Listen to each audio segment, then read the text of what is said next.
Pour aller non pas faire un travail, mais une passion, celle de s'occuper d'enfants. Et de ce fait, rappelons haut et fort que de par notre métier, nous participons plus qu'activement à l'émancipation des femmes. Comment pourrait-elle aller travailler si elle ne nous avait pas, nous, les garantes de la sécurité et du bien-être de leur bout de chou? L'équation est simple.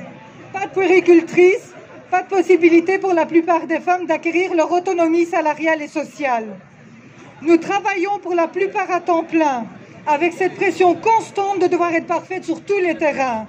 Boulot, enfants, ménage, organisation familiale. Et que dire de nos conditions de travail? Déplorables. Nous nous occupons des futurs adultes de demain avec des moyens parfois dignes du Moyen-Âge. Oui, j'ose ces mots. J'ai 52 ans, 28 ans de carrière en crèche et déjà le corps meurtri par les heures passées au sol, assise au sol pour être à la hauteur des bébés, meurtri par le poids des enfants portés plusieurs fois par jour, que ce soit pour leur change ou pour les consoler d'être séparés de papa et maman, meurtri par du matériel inadapté, parce qu'on nous répond que les communes n'ont pas de moyens financiers pour soulager notre inconfort quotidien.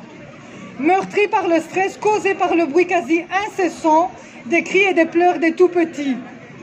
Fatigué par la pression de responsabilité toujours de plus en plus élevée, par des normes qui ne cessent de changer, et bien sûr jamais dans notre intérêt. Ce que nous demandons aujourd'hui, c'est simple, de la reconnaissance. La reconnaissance par la revalorisation salariale de notre profession que nous accomplissons chaque jour avec le sourire. Et surtout, la reconnaissance de la pénibilité de notre travail.